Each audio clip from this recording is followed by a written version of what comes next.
society is an entity that allows individuality, yet provides space for other individuals and groups to pursue mutual goals and aspirations.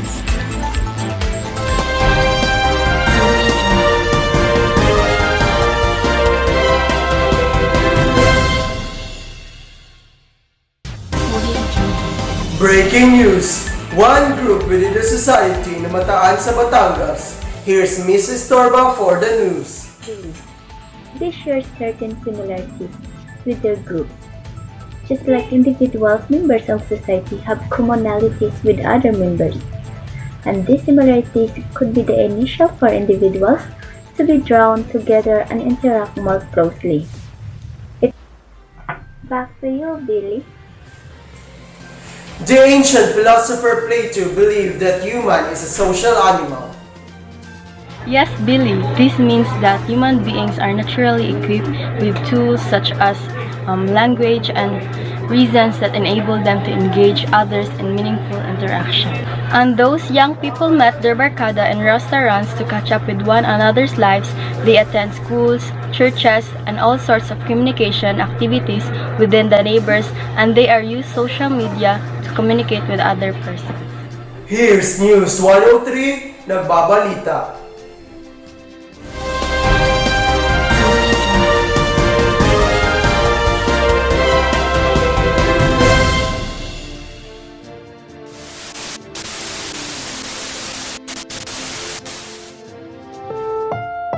Ang susunod na programa ay rated PG. Patnubay at gabay ng magulang ay kailangan sa mga batang manonood.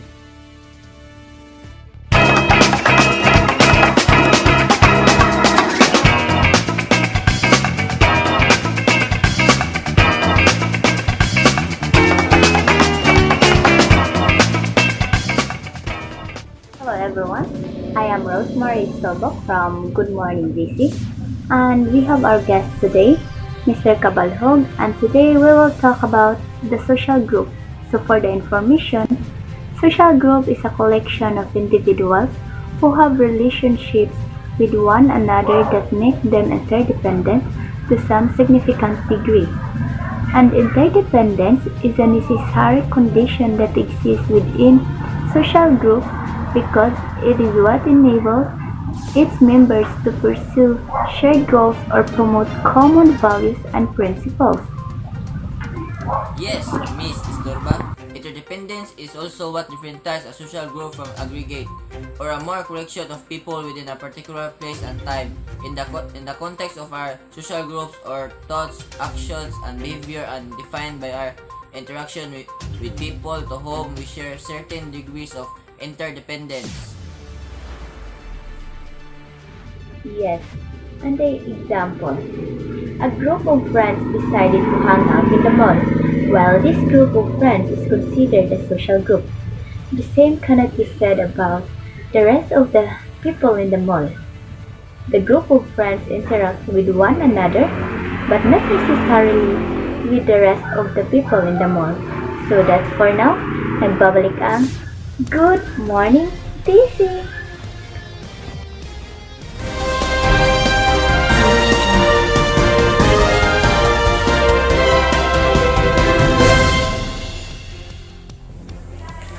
Members of society belong to social groups that vary not only in size but also in the level and depth of interaction and interdependence among its members.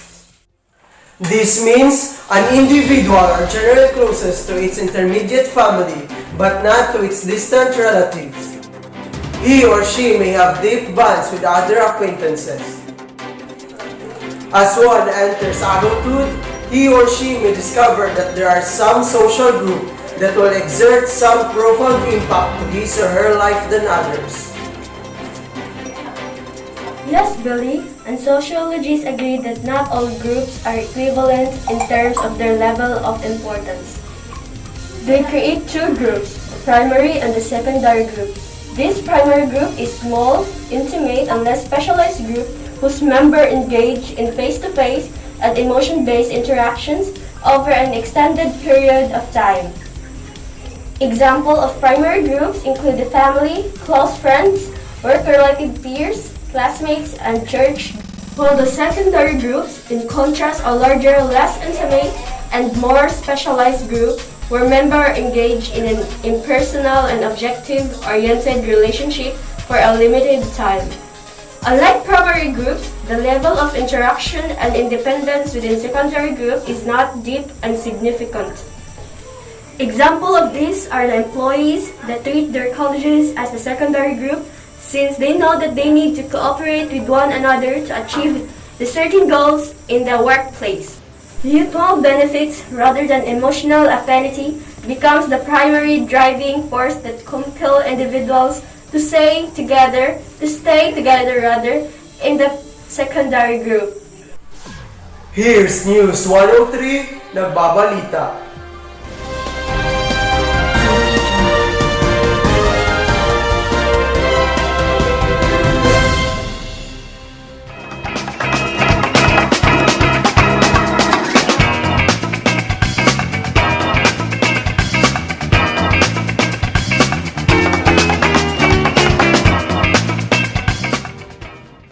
Welcome back to the Good Morning DC. Let's continue our topic about the social group. Now, I will present the difference between in-group and out-group. In-group, it is a group which one belongs and which one feels a sense of identity, while the out-group, it is a group to which one does not belong and to which one he or she may feel a sense of competitiveness or hostility. Yes, you got it, Miss Istorba. And among the most significant and influential social groups for individual are his or her reference groups. The reference group is a group to which an individual compares himself or herself. Such groups strongly influence an individual's behavior and social attitudes, whether he or she is member to these groups. The example of reference group include an individual's primary group or his or her in-group.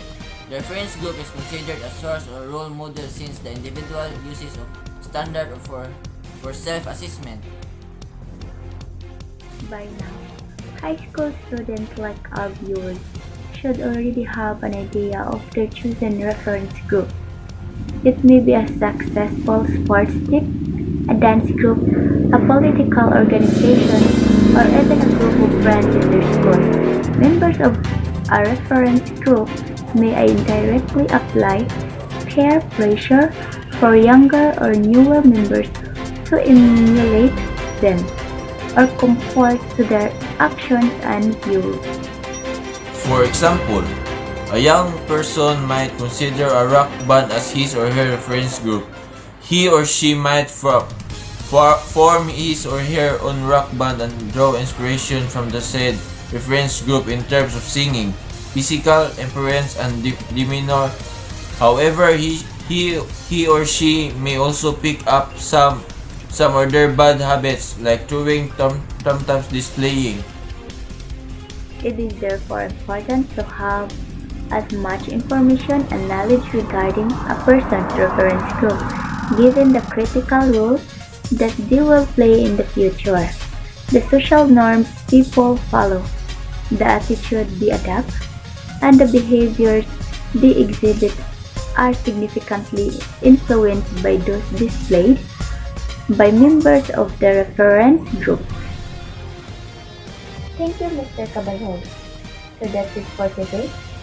I am Mrs. Torba from Good Morning DC. Good morning, this is Coach Simbi Cabalog reporting about network.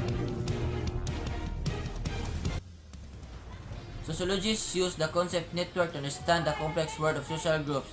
A network refers to a structure of relationships between social actors or groups. These are interconnection, ties, and linkage between people, their groups, and the larger social institution to which they all belong. In the age of internet, a good example of networks are those provided by social media platforms such as Facebook, Twitter, and Instagram. One can instantly map his or her own social network through his or her accounts. In these online platforms of communication, one can identify close friends, acquaintances, and followers. as this technology tool lets one invention his or her very own complex web or social interaction. And group membership, social media is a significant development in the 21st century, and its rapid evolution continues to change the way people manage the complicated nature of their social relationship and growth infinities. Sociologists and anthropologists differentiate between the networks formed in traditional modern societies. In traditional of primitive societies, networks are exclusive, limited, and mostly defined by kinship.